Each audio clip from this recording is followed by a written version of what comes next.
I saw this on Entice. Why SOD isn't great according to Asmongold. And this is actually quite ironic that I'm watching this clip because I'm online in SOD right now.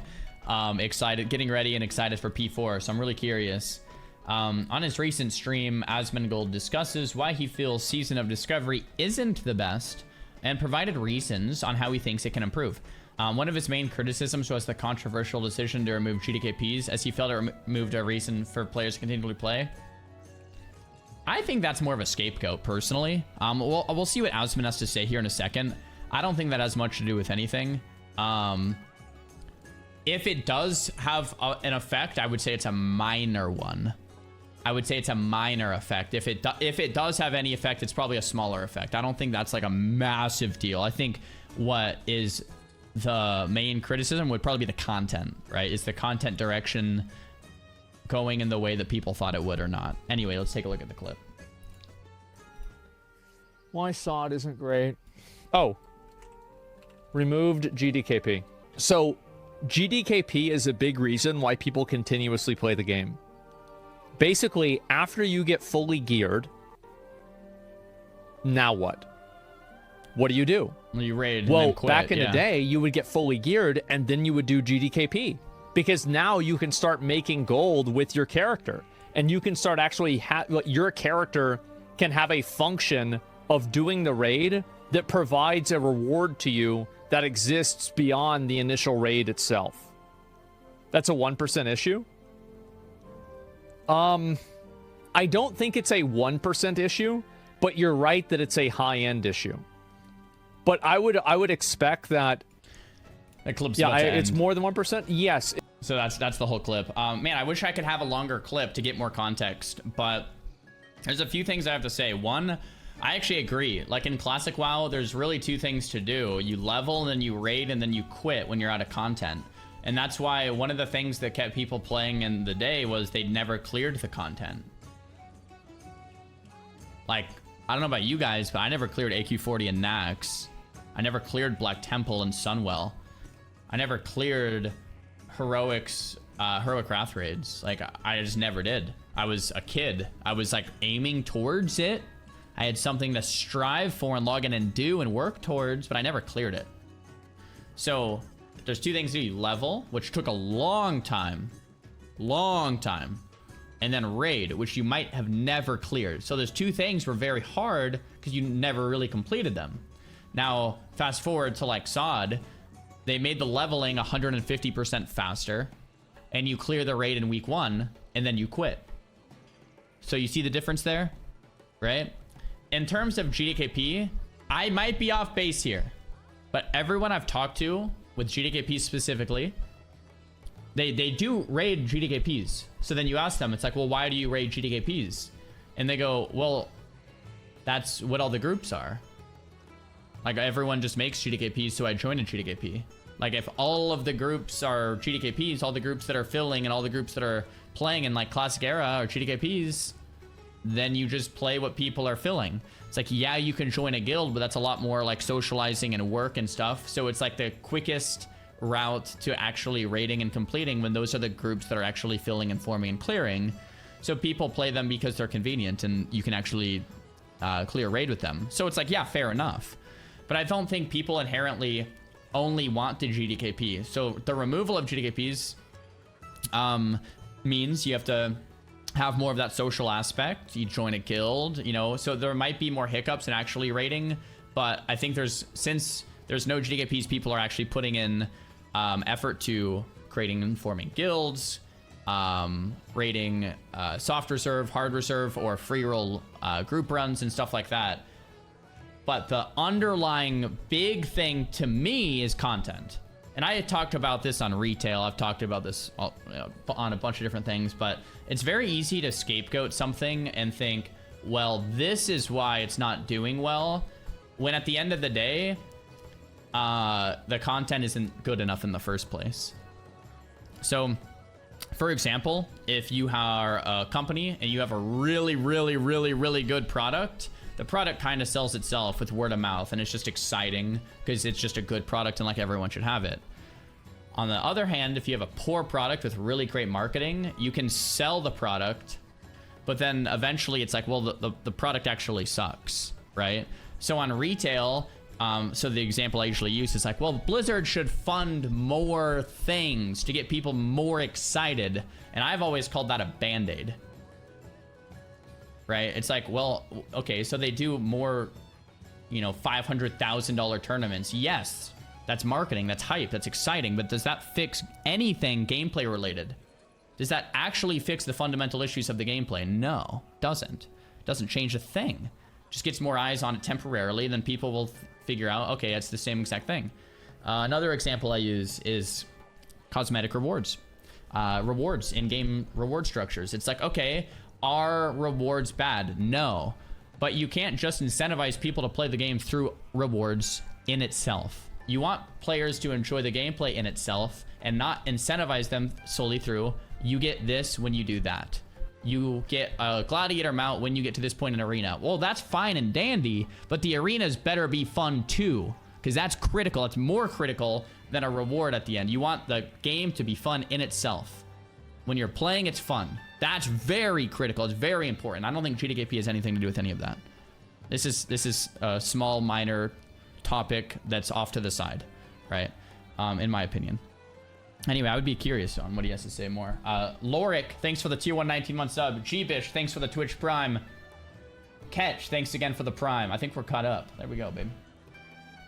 I found the YouTube video on this. He starts talking about it at 10 minutes. Oh, yeah. Can you go ahead and link that for me? I would love to take a further look into it. Anyway, let's take a look. So basically, Asmongold is making a notepad list of if Season of Discovery can recover and like what it could actually do better. So let's take a look. Actually, you know what? I'm going to do this. This is a really great idea. Okay. Reasons why SOD is not great. I think that's... Should I say it like that? I think that's great wording. Because it's still good and it's still really fun, but it could be better. And I think you could say that about almost anything. Like, you could say that about almost anything. Like, retail... You could say retail's not great. You know, it's doing okay. It's doing okay. But like it could be better. You could say that about ourselves, you know. We could all be doing better. You know, anyway, yeah. Why what could it do better? Say like why SOD is not great. I don't know if that's the best way to say it. Because I don't want to say it's bad. I really don't, and I don't think that it's bad. Fair enough, yeah. However, I do still have some opinions about it regardless, right? Yeah. So I'll look and I'll talk about it a little bit, right? Okay, so number one, interdependency. Is that even a word? Yeah, it actually is. Interdependency of classes is all but removed. So what I mean by this is that back in Classic WoW, a warrior playing at 100% and a paladin playing at 100% together would be playing at 300 or 400%, right? You had like a force multiplier for how much powerful you were. And you couldn't heal as a warrior. So you needed that fucking paladin. You needed to have those other people to play with. And yeah, we talk about this a lot with more modern MMOs, more modern versions of WoW, so to speak. And it's like, back in the day, mages, you brought a mage because they were like AoE kings. But then you have the introduction of Mythic Plus and Legion, and it's like, well, we can't just have a, like, you would need a mage in every group, and like other classes like a Shadow Priest have like no AoE. So it's like, okay, well, we have to give Shadow Priest or like rogues or something some like AoE because they need to be able to play Mythic Plus because we have this great product, Mythic Plus, that we want more people to actually be able to play. Okay, so let's give more classes AoE. But you see the problem with that, which is what Asmongold's explaining here. It's like, now you're a mage and you don't feel like they need me anymore because the mage is supposed to be the AoE. The Pally's supposed to bring this specific buff or this specific thing. So it's like, when you don't have something, that's good because you're good at something else. Like warriors in Classic WoW, best single target DPSers in the game, worst duelers in the game, right? But really good in PvP if you have a backup healer. It's like you kind of need that support, and every class has their role. And like when you look at like battlegrounds in classic vanilla, every class is good. And when you make a 10-man roster, it's usually like one of each class kind of a thing because each class brings something unique. Even if you suck in one way, you're really helping out in another. And that's really nice because then you need to play with other players in order to complete a full roster and a unique variation of specs, Whereas I think what Asmongold's about to say is like in SOD, a mage can heal and a rogue can tank and like everyone can kind of do everything. And it's like, okay, well, that kind of undermines the idea of a classical MMO. But let's keep playing. SOD adding in different abilities and different spells remove that interdependencies because those spells were made to counter the problems that the classes had. Like, for example, mages. Like, mages couldn't heal. Warriors couldn't heal. You give them Victory Rush, you give them the healing abilities, well, now they fucking can. So now that reason to have interdependency with other players is removed. So you don't see that same type of need to do that. Mages are OP as fucking classic? Yeah, sure. SOD is literally just retail with a classic mask on? Right, yes, that's true. Too many weird specs. Okay, so like, dude, the person in the chat goes, mages are OP as heck. It's like, yes, when you niche it down, they're OP. But when you look at the game at large, right, they're maybe not so. Like when you look at like single target DPS, are they going to compare with like a warrior? Well, maybe a fire mage once you get to like Nax could, but even then, right? And it's like all those speedrunning Nax groups have like 30 warriors in it because they're just the best. And it's like, I don't know. I think when you say our mage is OP, it's like, well, in what? In a, right? Like in what? In a 1v1 duel, they're pretty darn good, I must admit. And AoE, they're pretty darn good too. But like in a battleground, in a 10v10 Warsong, for example, you would not want more than one mage. You wouldn't, right? You want the one mage for the slows and the polys, but you would not want more than one. Go ask someone like Perplexity about it, right? He'll tell you that. Like you want one mage because they can slow and they can sheep, but you don't want more. You want some hunters for Viper Sting, but you don't necessarily want to stack those either. You kind of want to diversify, and that's what's good, right? That's what's good. Mage, healer, tank, rogue. This is stupid. Yeah. It's fucking stupid. Yeah, I agree with that, actually. Dude, I said this day one, and everyone, like, hated on me for it. Day one, SOD comes out, and I go, oh, wow, this looks really good. The one thing I don't like is that there's like, mages don't need to be healers. They could dial it back. They could add a couple new things here and there. New content's great, but mages don't need to be healers. As a mage, I'm saying that, by the way, which would be like nerfing mages, by the way, right? And I'm like, well, they just don't need to be that. We don't, like, this is a little too far. And I said that, and everyone was, like, hating on me. I said this, like, 6 months ago. Everyone's hating on me. I'm like, dude, I don't think rogues need to be tanks. Like, it's, I think you can keep the fundamental things there. Fundamental. You don't have to change those. You don't have to, like, change everything. Like, I think SOD went, like, a little too far. I think SOD's been awesome, but it would almost be, like, to make it better, you dial it back. You dial it back, right? Less runes, less crazy weird specs. Like, you keep classic WoW classic. You don't have to redesign the entire game, but you add in new content. It's dumb. Content being dungeons and raids, for clarity. Yeah, why? Because it's stupid. Mages aren't healers. Okay. Priests are healers. Rogues aren't tanks. That's not the way it works. One thing that people might really downplay is how much things making sense matters. Fair enough. In vanilla WoW, everything in the game made sense. Yeah. Mage healers and tank rogues don't make intuitive sense in the same way. And I know that it's stupid, but I think that it's not. Wait, what? Rogue healers and tank mage is the meta. Yeah, it's ridiculous. So there's that. And let's see. Besides that, okay. Let's see. Why SOD isn't great. Oh. He didn't give any type of justification. It's just, it's bad. Well, I think his justification is that it's not intuitive. Right? Like, classic WoW, as a product, a lot of the things feel very intuitive. And I think Asmon's point is mage healers aren't intuitive and tank rogues aren't intuitive. And it feels counterintuitive to play a spec like that. And it's just not necessary. And right away, I felt the same way back. When did SOD launch? Was it last November? December? November, maybe? Anyway, when I first hopped on, that was one of my only critiques. I was having a ton of fun in P1, but one of my only critiques is that they went too far and they should have dialed it back just a little bit more. I said that from day one. Like, I really still feel that way. They went a little too far with things. Of course, you can argue. It's like, well, dude, SOD is a test. It's a test. It's a test for what is. It's a test for what people want. It's a test for what people enjoy. It's a test to see what would stick and what wouldn't. And to that I say, fair enough. I'm giving my feedback. They went too far. That's my feedback. Now let's keep playing the video. Oh. Removed GDKP. So GDKP is a big reason why people continuously play the game. Basically, after you get fully geared, now what? What do?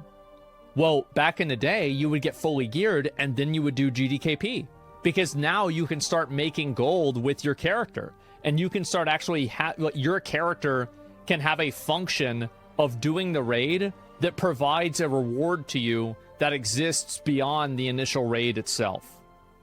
That's a 1% issue.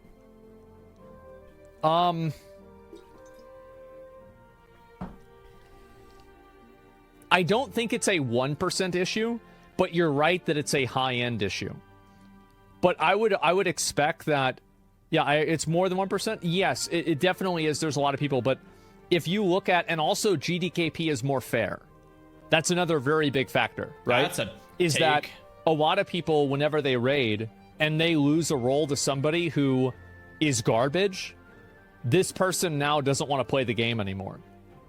It's not really like rolling for gear is. All right, so I don't agree that GDKPs are a necessary precondition for people to enjoy an MMO. I think removing GDKPs doesn't mean I'm gonna not enjoy the MMO anymore. That has nothing to do with it. As long as you can still raid and you can still create groups and you know, function in a social way, I think GDKPs are not a necessary. Not necessary for me to enjoy and play the game. And not only that, I would further disagree that GDKPs are more fair under the pretense that people buy gold. So like here, I'll tell you a story. I went on a GDKP. I was doing duels for gold, which you could actually say is me in a very privileged position because I'm a streamer and I duel for gold, and that probably means I get an influx of duels, whereas most people wouldn't. So I had like 100k gold. I had like a lot of gold, and I go into this GDKP and I, you know, we kill the boss for the Turning Tide and Wrath of the Lich King, and it drops, and I'm like, dude, I have 100k. Let's go. So I put in the 100k bid or whatever it was, and I got outbid by a gold buyer for 150k, and I lost it, right? And I ended up eventually quitting.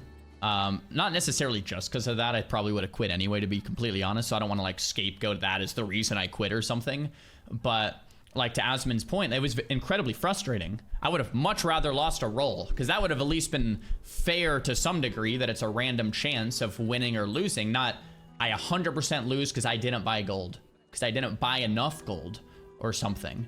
Even if you bought gold, maybe you didn't buy enough because someone else was a bigger swiper than you. That's not fair. Right? Especially in a video game where you're supposed to not have these monetary boundaries in place, right? So yeah, I would definitely disagree on one, GDKPs being necessary, and two, GDKPs being fair. Both of those points Isn't really fair, whereas GDKP is fair. It's like it's unfairly balanced among everybody, right? GDKPs are fair if buying gold doesn't exist, but it does. There is no actual fairness. It's just whoever gets more gold wins the item. There's never going to be a circumstance where a person who puts less gold in doesn't get the, or more gold in doesn't get the item, right? So what I'm saying with GDKP is that it is a completely fair system in the rules that it creates. You see what I'm saying? Strongly disagree? That's fine. So pay to win is fair? Well, pay to win isn't a problem, right? So explain this to me. Now you think that Blizzard should make rules in the game and should stop players from playing with each other in a certain way because Blizzard doesn't want to ban gold buyers? That's insane to me. That's a straw man. That's not the argument. Blizzard is trying to ban gold sellers and gold buyers, but they're having trouble banning all of them because if you ban gold sellers, they instantly remake an account. So it's an ongoing process. It's not binary. It's not a switch. It's not either we ban them all or we don't. It's a process of trying, right? It's what you learn in cybersecurity. It's like, it's not, we'll never have anyone infiltrate the system. It's how complex of a system do we want the hackers to need to hack versus how complex of a system do we want our employees to be able to log into every day. But we will be hacked at some point, no matter how intense the security is. So it's like, okay, we're gonna have gold sellers, we're gonna have gold buyers. You can't stop it, right? So it would be like an oversimplification. I'm just like, well, they're not trying. It's like they're trying, and the angle that they're trying is to remove GDKPs, because GDKPs are one of the main reasons people buy gold. GDKPs are one of the main reasons people buy gold, so removing GDKPs was an aim at stopping people from buying gold.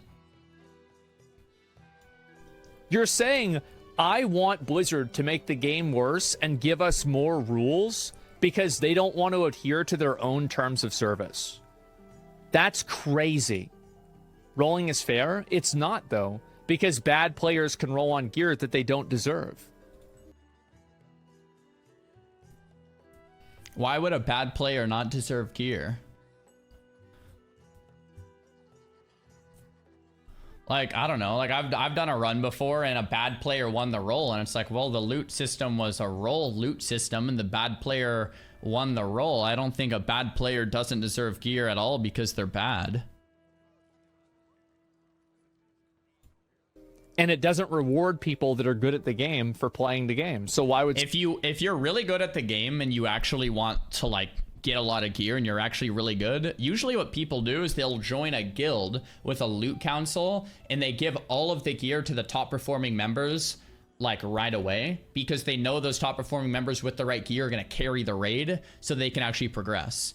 And fair enough, if you want to do that, that's awesome, right? And that's what a lot of people do, right? That's an option. The other option is like you just join a slash roll group, and that's like more fair for everyone to get loot. But Asmon's right, the good players might not get the loot, might go to a noob.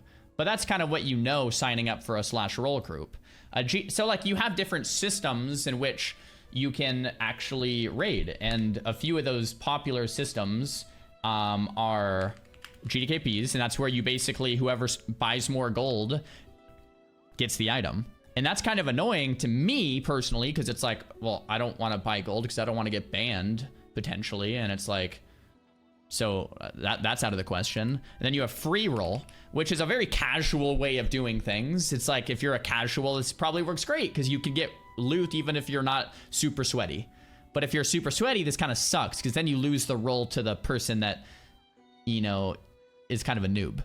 Okay, then you have like SRHR, where it's like you have these soft reserve systems, which I think are actually great, where you kind of say, I'm gonna roll on these specific items. It's like usually like 1 or 2 items that you get to soft reserve, and you only roll against the people who also soft reserve that same item. And if you're really sweaty, you can like pick a soft reserve run where no one else wants the item you want, so you kind of just guaranteed get that item. So you kind of pick 1 item per week that you would actually like want, or 2 items per week, and you would be prioritized on those things. I think that's a great system. I don't know why more people don't do that. Maybe they do, but I think it's great. Or then you join like a guild with like a loot council. And this isn't an exhaustive list. I'm sure there's a lot more systems, but these are like a lot of the systems that we see. I personally am not a fan of the loot council just because I'm not like a world first raider. If I was like a super sweaty world first raider, loot council is the best. Because you give the gear to the people that are going to make the most use out of it, period, the end. It's going to be the best for the guild, right? But if you're not super high-end sweaty, then it's just annoying, because then you don't have any say in what you get. And then SRHR is probably my favorite, because it's like, you can kind of just go in every week knowing kind of what you're going to get, and it's really nice. If it doesn't drop, it doesn't drop. If it does drop, you know you're either going to get it or roll against like one other person. That's kind of like why I like 10-man rating as well. And then free roll is really great for casuals. You know, it's very easy, right? And then GDKP is like, it's great if you're a gold buyer, and that's pretty much it. So it's like, pick your system, and I'm sure there's more, but yeah, let's keep watching. Somebody continuously play the game. There's no reason to. And also, once you get the gear that you want out of the raid, what incentive do you have to do the raid again? GDKP provides that incentive. So all of the people who finish the Parsing. Like parsing. People care to do more damage than they did the week before. Like get the perfect gear set, get the perfect rotation, get the perfect pull with the perfect buffs. People love to try to get better parses than other people. It's like, why do people play arena? Well, because they want to well, one, hopefully it's fun in itself, but they want to get higher rated than other people. Why do people play Mythic Plus? Because they want to time it quicker than they timed it last week. Well, why do people want to continue to raid? Well, a lot of people don't. A lot of people want to clear it once and then quit, maybe including myself. But for the people that do like raiding, a lot of the time is so they can clear the content quicker or clear the content more efficiently by doing better than other players, aka parsing. The gearing process or plateau at the gearing process, they now have no end game beyond that. There's no prestige ranking. There's no paragon levels. There's nothing for them to do other than just quit. Deserve? Yeah, no, good players deserve loot, bad players don't. That's the way it works. And if you reward bad players, you get a raid full of bad players. If you reward good players, you get a raid full of good players. That's the way it works, man. To me, it just sounds like Asmon would like to join a guild where the loot is prioritized to the good players. More than anything, it's like, I think he would just have a fun time if the loot was a loot council given to the good players. I mean, am I off here? Abso-fucking-lutely. Reward losers, you get losers. It's pretty fucking simple. Bad players can still buy gear. Yes, GDKP is fair. Exactly. It's very fair. What's preventing a bad player from making gold and buying gear? I don't know. Nothing. Now you're making the ability to make gold a qualifier for getting loot, which is outside the skill involved in the raid. You're right, but it's something that everybody agrees to ahead of time, and I think that just like a free roll system. Whenever it happens and somebody outbids you, everybody gets a reward. Also, having GDKP does not remove other role raids. Like, there's no rule that says you can only do GDKP or you can only do roles. Like, you can make, if you don't like GDKP, you can just make a raid that's not GDKP. Right, yeah. You see how that works? Right? Fuck GDKP? Okay, that's fine. Then don't do it. Nobody's saying that you have to do it, but taking it away from people and saying that they can't do it is fucking stupid. And it was fucking... I got so much shit for this. And I'm so glad to see people finally waking up and seeing how ridiculous it was to ban GDKP. I will say this. I'm not a fan of GDKPs, but I can kind of somewhat get with the concept, get with the idea that, like, banning them might have been overkill, because if players want to run them, you could just let them run them. And then if you don't want to run them, then you just don't run them. That argument, fair enough, sure. I still don't think they're necessarily a great system, and I think it does promote gold buyers and promote gold sellers, so I'm still not, like, for it. But sure, if you want to say, like, well, banning them was overkill, like, maybe. So fucking stupid.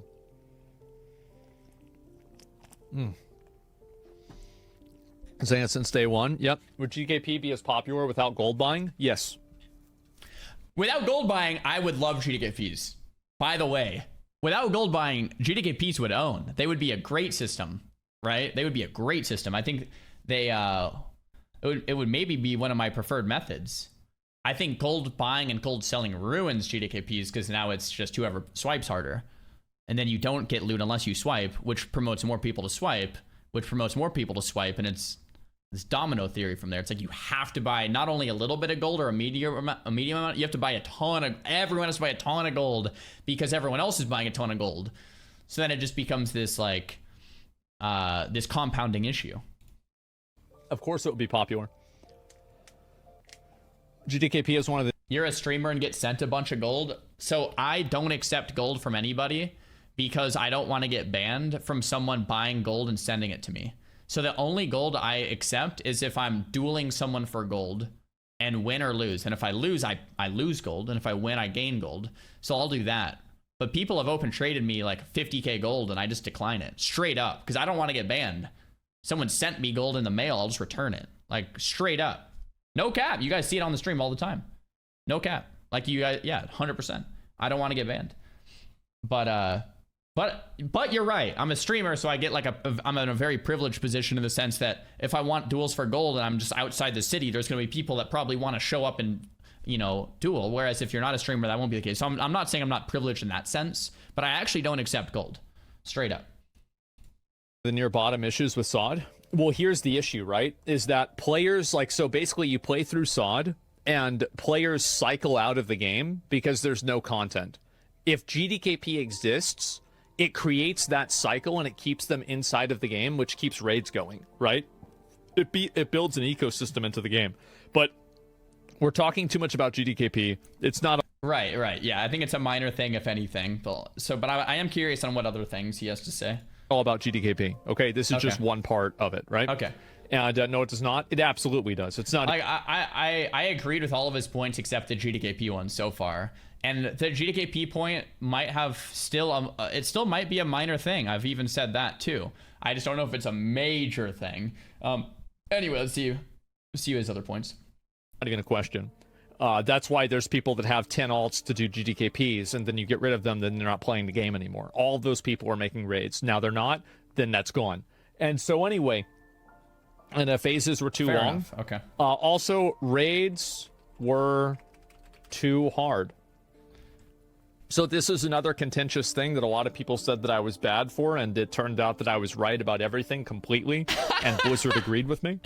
And so, I actually agree with him. And I'm the player that was like clearing week 1, right? I'm not saying they're too hard in the literal sense that they're too hard that no one can complete them. But one of the appeals of Classic WoW is that it's so easy. Is that the rotations are so easy, is that the raids are so easy. If you want hard raiding, there's a place for that. You have retail. If you want easy raiding, there's a place for that. You have more of like classic style. Now, the popular thing I hear in response to this is, well, SOD isn't classic, Xar. SOD isn't classic. And it's like, well, you're right, but neither, it's not retail either. It's not retail.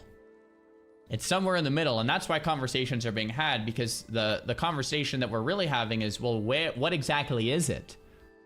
Is it classic or is it retail? Okay, so it's neither. So it's somewhere in the middle. Now you have to place the damn pin. Where are we placing it? Right? And that's really the conversation. And for me, it's an obvious choice. You put it way closer to the classic end. Way closer to the classic end. Because it's classic. It's Season of Discovery classic. It's level 60 cap. It's Kalimdor and it's Eastern Kingdoms Kalimdor. It's the same it's classic. So it's way closer to the classic end of the spectrum of things that you could do. So for me, that's an easy choice. But people seem to really get stuck on this point of like, well, it's not classic, Xar. It's, you know, it's like, well, it's not retail either, bud. How many times did Acranius... How much health does Acranius have right now in Season of Discovery? How much health does he have? He has 1.4 million. Okay. So originally he had over 4 million. So that is a reduction of like 60 to 70% of his health. So yes, 1.5. Yeah, exactly. At least in our statute rights. And so basically... they release these raids that are incredibly punishing and really, really hard. And they're listening to people that are playing the game, talking on Reddit, that have played the game for 15 years. Well, whenever you add in really hard raids, the reason why Classic worked was because it was easy. Classic WoW wouldn't work if it was really hard. Because the amount of time and preparation that's needed in order to have like a good run is so high, and it would be so disproportionate to where the reward was. So Classic WoW works well. Nax is hard? Yeah, but not really though, right? Because most bosses do one mechanic and there's only 3 people that need to have a pulse in the whole raid. It's harder than the other content, but it's also not very mechanically challenging.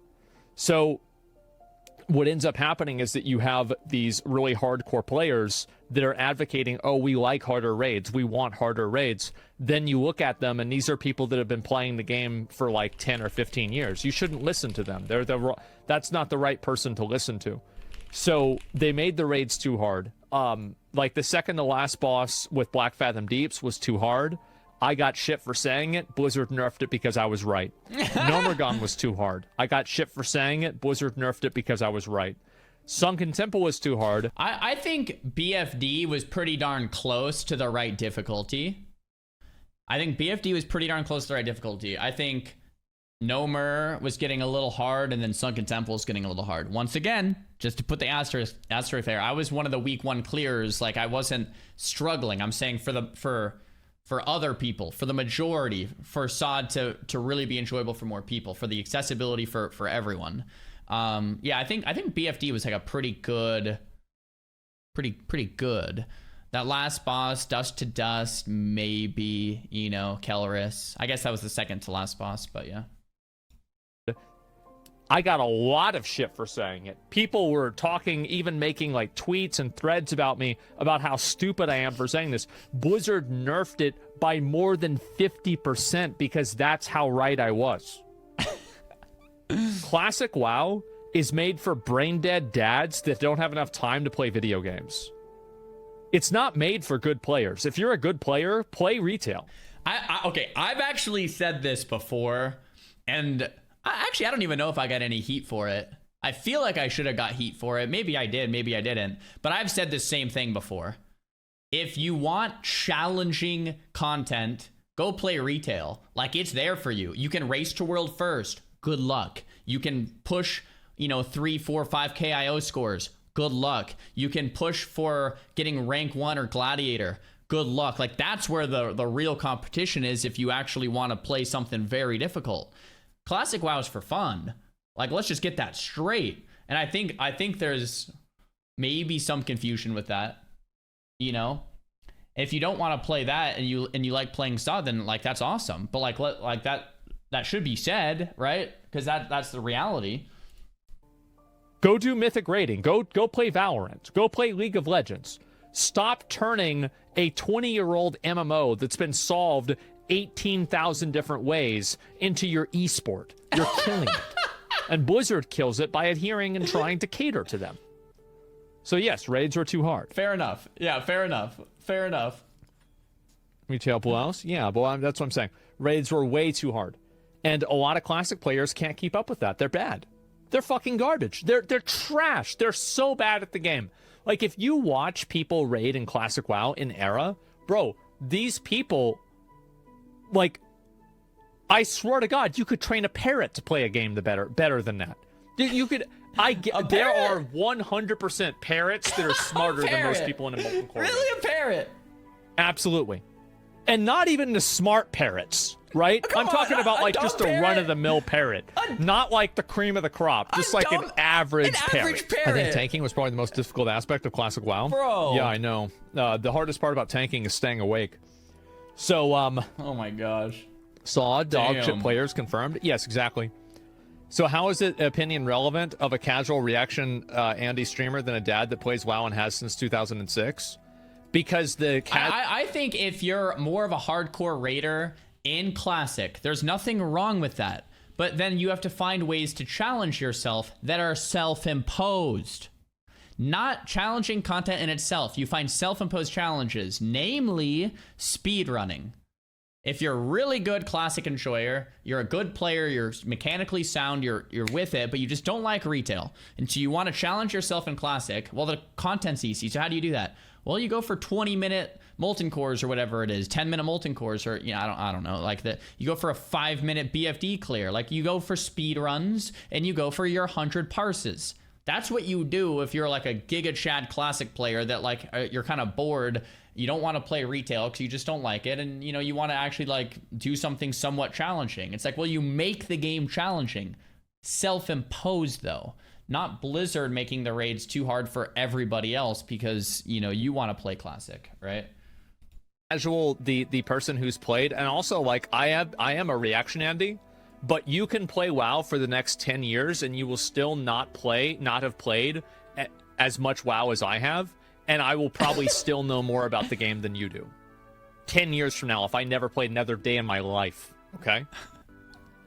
So yes, keep that in mind. Talk shit all you want, try to invalidate my fucking opinion, just like you did with Sunken Temple, and then the raids got nerfed massively because I was right all along, because I understand the game better than almost fucking anybody. Because I played it for 15 fucking years, for 35,000 fucking hours. I know how the game works. I know how people think. I spend all the time doing it. That's why I was so popular. That's why my videos were so good. That's why my streams were so good about the game. It's because I know it better than fucking anybody. And so anyway, I think he's a little upset because there's this conversation going around that Asmon's out of touch because he doesn't play WoW anymore. And to some degree, like, you could maybe make that argument for like retail. I think Asmon knows classic WoW very well. I don't know if he's played much retail in like many years at this point. But I don't know. I care about Asmon's opinion because, yeah, he's a straight up neckbeard. He's played more WoW. He's probably played more WoW than I have, and that's saying a lot. So, you know, like, I care about his opinion. Is he right about everything? No. Like, I definitely disagree and agree on some things, but I don't know. I wouldn't completely invalidate his opinion because he hasn't played for a bit. I think people say the same thing about me, by the way. Like, I'll say my opinion about retail or whatever it is, and then people will say something along the lines of like, well, you haven't played a retail in like a year, or how long has it been? A year and a half? And I'm like, well, that's true. That is true. But I have thought out opinions because of the reasons I haven't been playing for the last year. And that counts for a lot, I think. Because I've played my whole life, and then I haven't played for a while, and I've really been thinking about why. Like, I think that should have some type of validation behind it, right? Have people saying that I'm wrong. Blizzard wasn't. Blizzard agreed. You sure it's 36,000? It might be 37. Well, Blizzard makes some right choices and some wrong choices, so anyway. Even by now, actually. Anyway. Yes. Very humble. I am being humble. It's just true. Your opinion objectively is less valid than people that are still playing the game and have played for 15 years as well? No, it's not, because the people playing the game is not the only thing. I made achievement guides for every achievement. I was in the top 10 for achievements in the entire world. Like, I raided at cutting edge level for the better part of 10 years. I was a raid leader. I had leveled every character to max. I did all of the challenge modes for every expansion. I did the mage tower for everything. Like, every difficult content in the game, I did it. I did it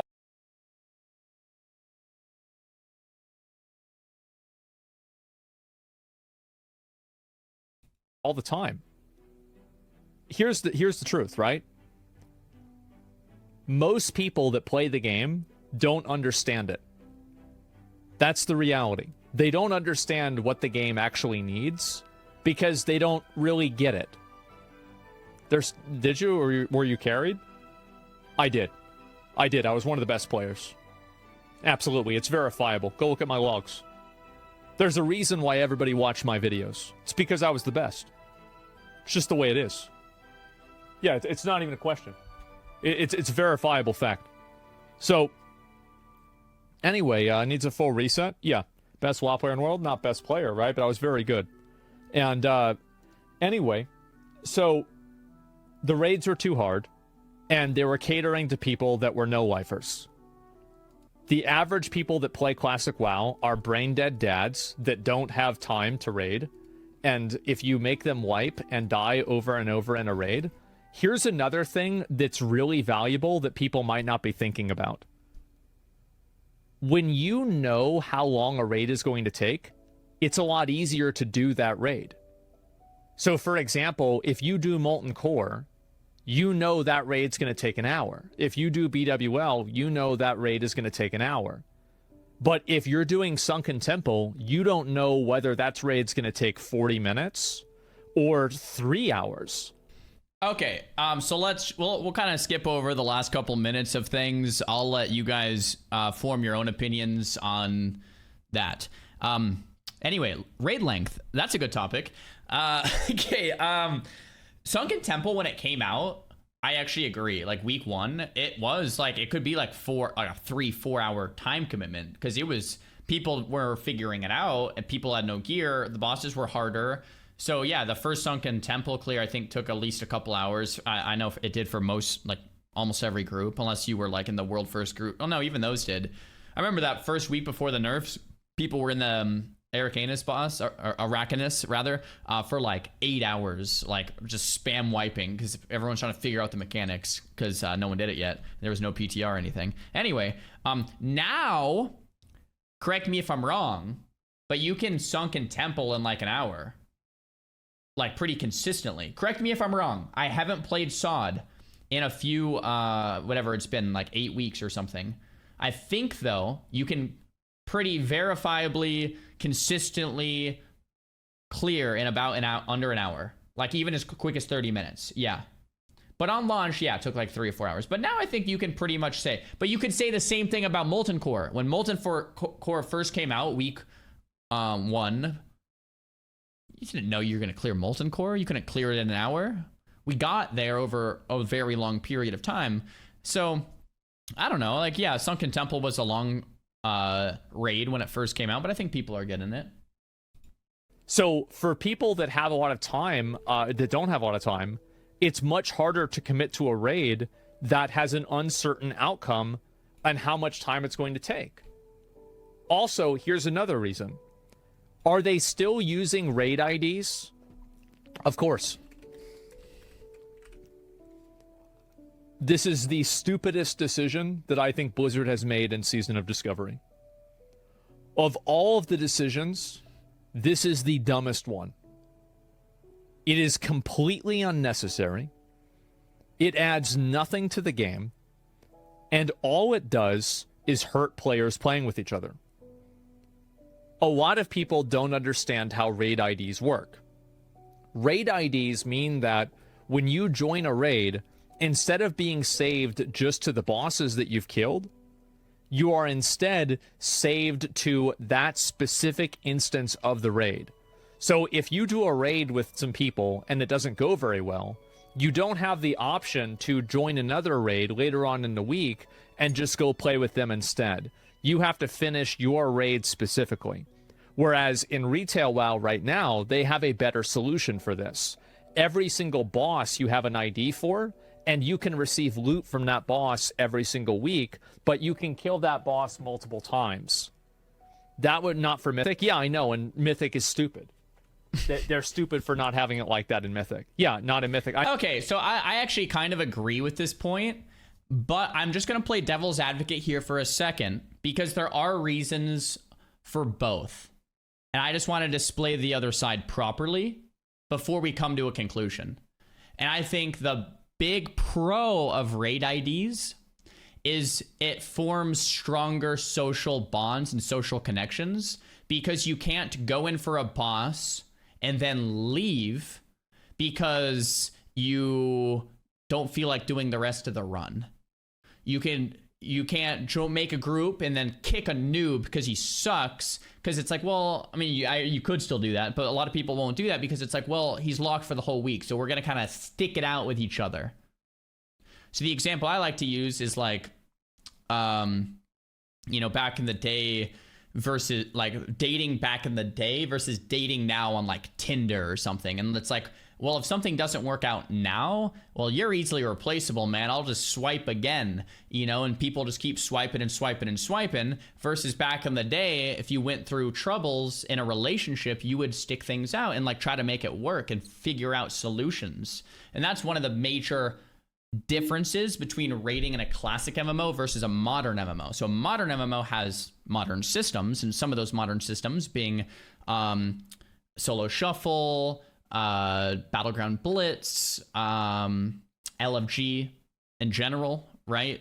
Raid Finder, etc., right? So it's like we have these systems in place, which are great quality of life systems, by the way, but there is a downside. The downside is if something doesn't work out, you just leave and you can instantly find new people to play with, meaning there's less social bonds, less social connections, and that is very anti what Classic is about. Classic is about forming those social bonds, social connections, needing other players to complete the content, which is easy, by the way, purposefully easy, so that people can actually get it done with suboptimal players, suboptimal groups, etc. That's what makes Classic classic. So now, once again, I still kind of agree with Asman that raid IDs are a good idea, or raid IDs are a bad idea, boss IDs are a good idea, where you can kind of just go in. But I just want to say that there are downsides, real downsides, and it makes Classic less classic too. And it's not an easy choice. There's real pros and cons. And I don't know if I was in charge of SUD, which one I would actually do. I think as a player myself, I would prefer the boss IDs. And the boss IDs might be, you know, they definitely add more quality of life. But the downside is it fundamentally ruins the construction of those social groups, the way they were classically formed, you know, back in the day. It's like, well, now all of a sudden you have people just kind of bouncing around. And now you have more of a modern MMO on your hands. So that's tricky. I know, and they're stupid for that. Yeah, they should make it a mythic too. That only works because retail is personal loot? No, it doesn't. They had this system before personal loot.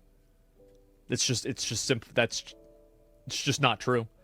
But yes, anyway, Lost Ark worked like that? Yeah. And, so someone in the chat said people leave after the first wipe. Well, exactly. So if you have boss IDs and you're raiding, one of the biggest downsides is that you can get halfway through and you wipe, then half your group will leave. But if you're stuck with them for the week, you might stick it out and actually clear. And I think it's really in the classical spirit to stick together with a suboptimal group, suboptimal players, and clear the easy content versus making the content hard, requiring parses, having the boss IDs. This is all modern style thought, modern style game development. And it's like, well, what should Season of Discovery be? Going back to the conversation, should it be more like classic or more like retail? A lot of people say more like classic. It's like, well, if it's going to be more like classic, then we should have the classic systems in place like raid IDs. Is that Mythic Raid so much? Yeah. Retail literally is not personal loot anymore. They got rid of personal loot? Yeah. That's just, again, these are the people that are telling me that I don't have the right to an opinion, right? So, raid IDs. Raid IDs are just a superior system. They're better in every single way, and Blizzard not having them is just causing the game to be worse. So, that's number one. The next thing. Focus is not on leveling, but instead in-game. The main reason why Classic WoW was very popular is because people never got to 60. And because people never got to 60, they never got to experience the issues that the game had at 60. And also because this is really time spent in order to like play the game was very high, you would always have something that you could do. You could play WoW for 6 months and you could never hit level 60. But you could have a great time because you were just enjoying and playing through the game on your own pace. That is no longer true in Season of Discovery because Blizzard has introduced so many other ways to level faster. And they've introduced daily rewards. Okay, so I'm going to pause there. Completely agree on this point. Yes. I got so much hate for saying this a few months ago. So let me just remind you guys. Blizzard comes out with leveling percent bonus and incursion boosting and all that kind of stuff, and I stand over here saying, wait a minute, Classic's all about leveling and the leveling experience and taking a long time to discover the world and new things and having a good time, and like if you just hit max level and clear the raids, you're just gonna quit. And everyone's like, Zar, shut up. You're an idiot streamer. We work jobs all day and it takes too long to level. We don't have time to play, and like, you're an idiot. And I'm like, wait. The whole point of Classic WoW is the leveling, not the end game. You know, if you want to play the end game too, that's fine. But like the whole point is that journey. If you have a experience boost and you're skipping the whole point, then you just quit. You hit max level and quit. And guess what? That's what everyone does. I'm a big fan of slow leveling. I've said that once, I'll say it again. I'm a big fan of slow leveling. If you rush the leveling and get to the end game, then you rush the end game, then you quit. Right? It's like an Elden Ring. It's like you want to take your time with the DLC. Like you don't want to just like level up, like power level and kill every boss and then quit in a day. It's like, well, the point is the process. And it's like in WoW, in Classic WoW, that's certainly true. Like the focus is on the leveling. You want to have a good time leveling, and if you plow through that. Now, the one counter argument, I'm sure it's in the chat. Let me see if someone said it in the chat. Yes, someone said it. I knew it because it's the one counter argument people always say. Well, Czar, it's a seasonal server. This is not classic. This is a seasonal server. And it's like, well, right, yes, and it's not retail either. And it's based on classic. And yes, it's a season, but that doesn't mean you can't still have what classic does best, which is slow and exciting leveling, right? Which is... it's like the whole game is based on classic WoW. You rug pull the one thing that keeps it going. Like, no, man, no. It's that one argument people always say, dude, well, it's a seasonal server. It's like, dude, that doesn't make any sense. Oh, man. Anyway, let's keep on. I definitely agree with this point. They've introduced other things like this that hurt what actually WoW was supposed to be and what made classic WoW so good. Leveling is the best casual content because it is totally guided. If you're level 21, you have to get to 22. If you're 56, you've got to get to 57. You know exactly what to do. You don't need a battle pass telling you what to do. You don't need a fucking, reminder, Khadgar alert. Oh, you've got to go do the dungeon. You don't need that because you know what? You know what you need to do. The max level's 60 and you're 33. Well, I know what I gotta do. I gotta get 34. It's one of the reasons I really liked hardcore is like I would turn my stream on every day when I was playing a ton of hardcore, and like I knew, all right, I'm level 32 today. I want to hit 33 or 34 and then run Scarlet Monastery. It gave me like something to aim for every day. It's like, all right, I'm level 34 the next day. I want to hit 35 or 36 and then try to do armory. It's like, yeah, exactly. It was really nice. Now, the thing about hardcore that I also really liked is that it made the leveling inherently like way more fun because you had to stay locked in or else you died. Like, it's super easy to die in classic if you space out. Like, if you forget to drink, say you're like a mage and you pull a mob and you forgot to drink, or you have like a mana shield up and like the mob hits you and you're and it's like crap, like you could just die if you space out for long enough. So like the hardcore aspect made the leveling way more fun in my opinion. It's like a fun multiplier because then you have to like stay locked in and whatever. Anyway, that's why I really enjoyed hardcore. But yeah, exactly, it gives you something to do every day. very simple. So you can very, very quickly figure out what to do and how to progress your character.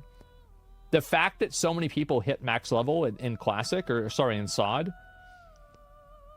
the goal should not be to have people hit max level. It should be for people to play the game and have a good experience. Yep. Hitting max level is not a success metric. Being engaged in the game is. Yep. And being engaged in a quality way. Like, not just like, oh, yeah, you're playing the game, but you're doing dailies, you hate the game. No, but being engaged in a quality way. Yep. So what ends up happening is that Season of Discovery has focused on the end game. And in the process of that, they have removed the texture of Classic WoW. Yep. They've removed the interdependencies. Yep. They've removed the focus on leveling. And I think that's hurt the game a lot. Yeah, I completely agree with this point. That's why lowering max level is interesting and smart, in my opinion. Yeah, I think it's interesting in a lot of ways. It's a good point for me, but it's also personally an I'll take, because I would never play a game that takes ages to reach max level, because my only goal in an MMO is to reach max level and get the best loot. Yes, but I bet you would if it wasn't seasonal. I think that you would do it if it wasn't seasonal. The reason why they feel like they have to do this is because it's seasonal. Yeah, fair. Yeah, fair enough. I think Yeah, hey, fair enough. Seasonal MMO is an oxymoron. Yeah, because it's like, you know, your character is useless eventually. It's like you're going to play, but you know all the time you're sinking in is just on a seasonal realm. MMO, like, one of the main reasons like I played WoW for so long, it was like because of sunk cost fallacy. It's like, well, I already put in 10, 20, 30,000 hours. Like, I can't quit now. And even if I wanted to quit, what am I going to do? Put in like 500 hours into another MMO? And then it's like, but then I'll eventually want to play WoW again. So those 500 hours were wasted. It's like, I think some people think this way with Season of Discovery. It's like, well, it's seasonal, so I want to like level quick, and I don't want to put too much time into this character because I'm eventually just going to quit. So yeah, I think the the idea from the get-go is an interesting one. Like a seasonal realm, when it's like, well, people have hard times committing their time to something that's just seasonal, right? What that means, these are two things that do not fit together. Seasons and MMOs should not be together. Exact word, yes. There you go. Seasonal equals end-game content. It's hard, though, because Blizzard's new content strategy is seasonal content. You look at Plunderstorm. That's not an MMO, really, but it's seasonal. You look at Mob Remix. It's not really like a full MMO, but it's seasonal. You look at Season of Discovery. Of course, it's seasonal. You look at Season of Mastery, right? Like, Blizzard's trying to do these new exciting things to spark interest, but the downside is like they're short-lived bursts, right? Versus this long-lasting behemoth, right? Content only. Don't WoW subs decline every year? We have no idea. They don't say. Everything seasonal with Zoomers, blame Fortnite? Well, then, I mean, there aren't only Zoomers that play video games. There's plenty of people that are... Each tier is a season on retail. I mean... Kinda, but your character persists through those seasons. So it's like, say they do Season of Mastery, then they move it to Season of Discovery, your character doesn't persist. That's like fundamentally different. That aren't Zoomers. MMO should have persistence. Yeah, you need to have persistence. Yeah, persistence because is without key. persistence, there's no motivation for me. Like, I don't feel any desire to like get ready for anything in Season of Discovery because I know that eventually it will all just be deleted. And it's like, that's always the case. Like, every game ends eventually, right? But like, it's like the direct case. Seasons in WoW started in Wrath, which was 10 years before Fortnite. Oh, you're right. I think that like really, well, like hard seasons started in WoW. I'd say in like Legion. I think it was Legion. In like That's what I was Legion thinking and too. BFA. Yeah, it was somewhere around there. Like, yeah, Mythic Plus, whenever they started scaling everything up, because you still had to do some of the old raids back in the day, and you had, like, catch-up gear. But now is, now it's just you don't have to do that at all. Legion, yes, yeah, that's what I would say. A good MMO is still fun if you achieved most... Your character persists between seasons. It's seasons of, like, different types of content, but your character persists. It's not like the game's deleted, so it's way different. I'm surprised Asmund didn't say that. Those things, yeah. So these are the reasons why I think Season of Discovery just really didn't... It really didn't retain players in the same way that Classic WoW would. I think that it'll be interesting to see what the new raids and dungeons they come up with are going to be. But to be honest with you, I think that the WoW developers, they view the points of friction in Classic WoW as points that can be improved upon. But I think the points of friction in Classic WoW give it the texture that makes it a timeless game. Right, yeah. Mm-hmm. The fact that Azergos and Kha'Zix are not instanced. The fact that leveling does take an extremely long time. Right, The fact that if you're a warrior and you're out there leveling by yourself, you're going to have a bad time. Well, all the things he's saying I agree with and are true. The common counter argument to that is like, well, it's a seasonal server. It's not classic, Asmund. It's not classic. This is Season of Discovery. It's not classic. It's like, dude, how are people still saying this? Yes, it's not classic, but the whole framework is classic. Like, I just hear, sorry for being annoyed, but I hear it so much when we talk about this on stream. It's like, well, dude, it's Season of Discovery, not classic WoW. And it's like, that's what makes the game timeless. Right, and that's why people will be playing classic WoW in 20 years. Yeah. Yeah, I know. I probably will be. Yeah. There's a lot of things that I think that especially in making an MMO, the psychology of the game in some circumstances matters more than the actual design. And I think that in a lot of cases, it matters just as much. Well, so I agree with that. The psychology of the game matters more than its own design. That's why the raid ID point is more complicated than I think Asmund gave it credit for, because it really delves deep into the psychology of the players. It's not about just quality of life. It's about forming social connections as well. So things like this aren't just easy flips, easy decisions to make with a flip of a switch. It's like, no, you have to really consider things a bit deeper. How does this compare to Final Fantasy 14? Do you think WoW could take anything from it? It depends, right? Why would people want progression to be slow? You have to give people what they need and not what they want. People want progression to be fast, but that's not what's good for the game. It's always something that, like, if you gave people a button to press the button to give them 1,000,000 gold, everybody would press the button, but everybody would say it's bad. Yeah. Yeah. Don't give people what they want or what they would do. Well said. Create really well an experience that's rewarding, and then players will fit into that experience. Really well said. That's what I would say. I would argue psychology is the game design. Like people have told me with the leveling experience boost, if we want to go back to that, and I was like, well, it's not good for the game because people hit max level quicker, which means they're gonna quit quicker. When Classic's all about like a slow leveling experience, then people would say, well, you can turn it off, Xar. And I'm like, dude, you're missing the point. It doesn't matter if you can turn it off or not. There's an option for it, and it's by default on. So everyone's gonna have it on, which means of course everyone's gonna play with it. It's about the average player completing the content quicker than a normal cadence and then quitting sooner because of it.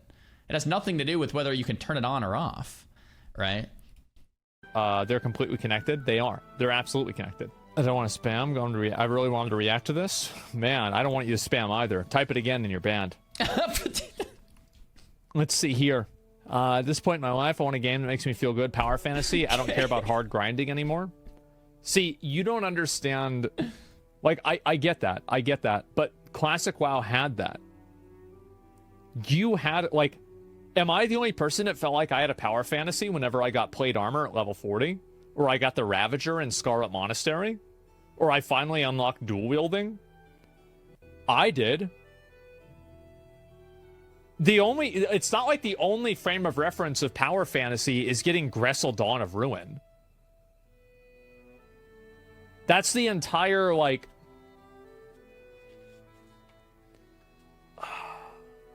That's the entire problem. Is that people don't think about, like, these small accomplishments along the way. They only think about, like, this one massive goal. And that's why the game doesn't feel like an MMO. Some of these chatters need to watch Overlord. Well, I think that, I mean... Dude, I'm just sitting here smiling because I feel like at the end of the day, all these conversations are a little silly because it wraps back to the same thing. We're all a bunch of 30-year-old men reminiscing about how good the video game we played as kids was. And like, we're all just kind of missing all of like the free time and lack of responsibilities and just like staying up all night playing a game that we had no idea how to actually beat or do or anything. And it was like, we were just going in blind, figuring things out as we go, and we're like, oh, I missed that. But like, the reality is we now are all older, we have responsibilities, and like the game is completely solved and the meta is completely solved, and we have Wowhead and YouTube, and hey, guess what, we also have Twitch. We also have Twitch Prime, by the way, and it's just fundamentally different. And it's like we're just talking in circles forever about all these things, and it's like, well, yeah, you can't go back, man. You know, it's like, geez. Yeah, I mean, that's the truth. This is definitely more of a, you know, a free run type thing, right? But like the journey itself and the process and the individual things that you do along that journey, there are power fantasies and experiences in that are good. And focusing on trying to corral everybody to the end game is just going to get people to get to the end game and not care about it. And then quit. Because they don't know why should they care about it? Yeah. Did I actually watch the Overlord trailer for the upcoming movie? No, I haven't. I watched all the anime, though. I watched the entire thing. I think the people that are running the game almost get it with Classic WoW Season of Discovery, but I don't think that they get it. I think that they still view points of friction as being bad. And I don't think that they are good or bad. But once again, going back to his raid ID point, raid IDs are a point of friction, and there's real pros to it. So I'd be curious what Asmongold thinks if he can simultaneously believe that points of friction aren't bad in Classic WoW, but instead make the game beautiful. Then how does he simultaneously hold the raid ID view? Because those things seem to me to be very contradictory. Every single change, like for example, enchanting. enchanting onto a vellum changes the social aspect versus enchanting from a player and then building up trust with that player. Because, like, you know, if you give somebody your materials to do Crusader and then they log off, well, then you're fucked, right? So that's why they made the vellums. But everything that you do like that has a large cultural and, like, social cost. And what I'm saying is that in a lot of the pursuit to make the game more legible and more streamlined, they've removed that social value so much. That's bannable, though? No? Yeah, it's usually bannable, but, like, then you're stuck. Like, how long is that going to take? And, like, you're just still fucked over. So, yeah. Yeah, I think this is his greatest point. Like, I've agreed with some of these, I've disagreed with some of these, but I think this final point is probably like the major one. I don't know why we saved it for last, but yeah, I think that's probably like the greatest point. DPS spec, I had to wait at least 10 seconds before I had DPS, or otherwise I'd pull aggro. It's such a good feeling, 100% agree. Yeah. I took pride in learning rare enchants. Yeah, absolutely. Blizzard doesn't understand that people basically want to reopen Classic WoW, that's it. I don't think people want to just replay Classic WoW. So there's some people that do. But the large majority of people have like a much longer pulse in terms of their interest in replaying Classic WoW. By my own estimates, it's about 4 years. Like every couple of years, you see this like giant movement of like, I want Classic. There's other people that, like someone like Peo, who could replay a Classic fresh once a year and once every 6 months. If you gave Peo a Classic every 6 months, he'd probably play it. You know what I mean? Like there's some people that just love it. But I think for the large majority, it's got to be either on pulse or provide something new, like hardcore or Season of Discovery or like something novel, right? I think that's done. Like, there's always going to be a subset of people that are like, oh my god, fresh, let's do it all over again. But that is that's a very small amount of people, right? Overall, yeah. I think that if you want to make a bigger game, like OSRS is a great example of this. OSRS, and I know Jimmy and I have disagreements on this, was built on the foundation of nostalgia, but expands upon that to create a true experience. Like, that was well said. It's based on the foundations of nostalgia, but they expand upon it to create a good experience. Very well said. That's exactly what Season of Discovery should have been. It's based on the foundations of the things that made Classic great. On the nostalgia of it. It's like, well, what is one of the things that made Classic great? Slow leveling was one of the things that made Classic so great. Easy raids were one of those things. You can't like change those fundamental things. You can change things though. If you want, you can tweak things here and there, but you don't want to like rip up the whole damn thing. It is very different. If you rip up the whole thing when it's based on nostalgia, guess what? Now the nostalgia's gone, and no one wants to play it in the first place. But if you keep those fundamental things there, keep that nostalgia aspect there, get people really excited, and then tweak the things that were always kind of annoying without removing too much of the friction, then that can be really nice. And I do agree that OSRS is somewhat succeeded in that. If you guys aren't familiar, they use a vote system in the game. I believe you need more than a 70% vote in favor of a change to make that change happen. Correct me if I'm wrong. Is it 70? Is it 70? Something like that. Anyway, it's about 70, and so it's not just like 51%. Like you need like a 75 people are saying 70, something like that. You need like a large majority of players, people saying 75. To actually want something before they put it in. Not just some people, not a minority, not a vocal minority. Certainly not. Not even a majority, but like a large majority for it to actually like go in. And it's like, okay. So they're very careful with what they change because they know if you change the foundational structures that everything else relies upon, then the entire building is going to fall down. The entire thing is going to collapse. Right? OSRS is why people got excited for SOD. So they want Classic WoW, but they also want Classic WoW in the way that they imagined Classic WoW evolving whenever they were 16 years old. Yeah, exactly. And I think that it's, again, nostalgia and game design and new additions. I think these are hand in hand.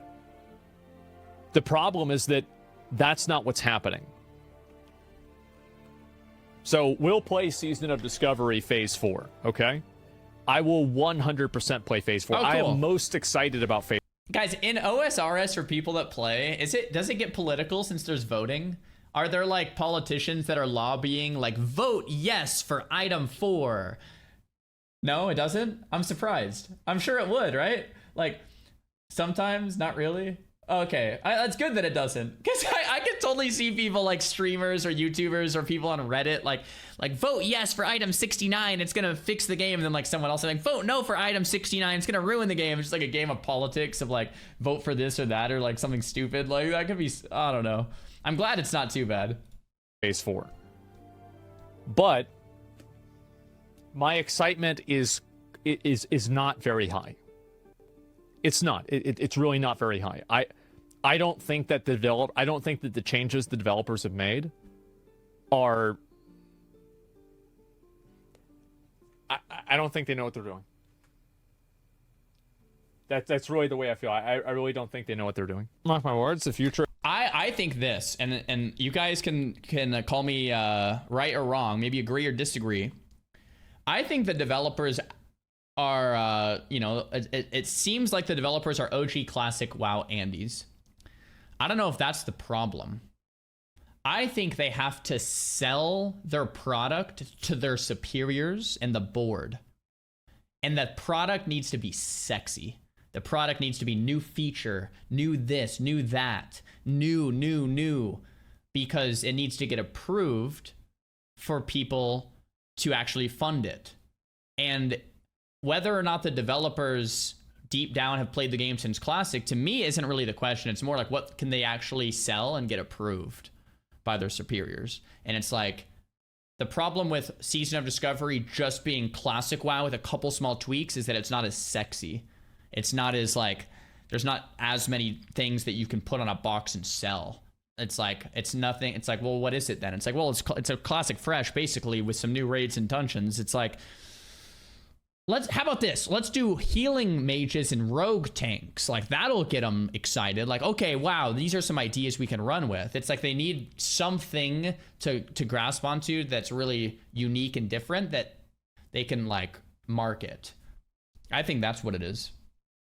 MMO genre is the survival game aspects. Yes, survival aspects will be the future of MMOs. I agree. Would you support them adding a polling system like OSRS has done? Maybe. Probably, yeah. Yeah. You're not excited for Phase 5 Kara raid? I know what it's going to be. Like, I know I'll play it. Of course I'll play it. But, yeah. Like, I know what it's going to be, and I think it'll probably be problematic in a lot of ways. So, they promised new zone raids in SOD. So far, nothing new. Well, they're adding that Fellwood dungeon, which is really cool. I think that's awesome. Do you think horizontal seasonal model like Helldivers would work well in an MMO? No, I don't think so. I think the problem really is that...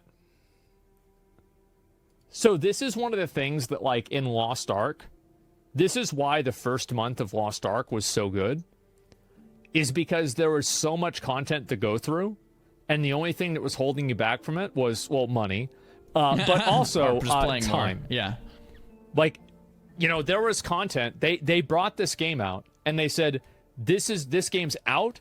There's a boss that requires item level 300 or 400, 1400, right? And right now you are item level 70. Well, go get him. Yeah, let's play the game. Yep. That is amazing. That's what, and the problem, 1370. I think that there are some bosses at 1400, right? Some of the world bosses. 1370 was only for some of them, right? But Argos was 1370. The first, was it? It doesn't matter, right? My point is that obviously there are these bosses that are really high level. Like, for example, the Poseidon raid. You don't even do that raid whenever Lost Ark came out. You don't even do that raid for like 50 hours. 70, 100 hours maybe. But whenever you get there, holy shit. It's fucking amazing. It was so fucking good. Yeah, exactly. And like Final Fantasy did that as well. It's like you don't even get to the the coils of Bahamut or something like that until like way later in the game. Well, like Classic WoW did that really well. Like Naxxramas, I use it as an example all the time. You could play Classic WoW for 6 months and never touch Naxxramas. Like, I'm talking back in the day, or like a year and never touch Naxxramas. It's like that thing keeping you going because you haven't done it yet, and it takes a considerable amount of time. But it's like, nowadays it's like we want to hit max level and do the raid in like a week. And if we can't do that, then like there's something wrong, So I think the problem is like the developers for Season of Discovery it's almost like they view player behavior, or like they don't really have like a very good way of viewing player behavior. Wasn't Coils early? Well, it is now in the context of the game, but it wasn't then. Right back. Can I use the bathroom? I was actually gonna say I have to use the bathroom too. That's perfect timing. Good video, man. I'm glad we watched it. I actually didn't plan to watch the whole thing, but it was just like a good video, so we ended up watching the whole thing. There's other reacts I want to get into, but I'm gonna go to the restroom first. A lot of points I agreed with, a lot of points I disagreed with. So I don't follow all the logic, but I think the biggest thing is that focus on leveling and these classic MMO aspects being traded for more modern MMO ideas. That's probably like a really, really big thing.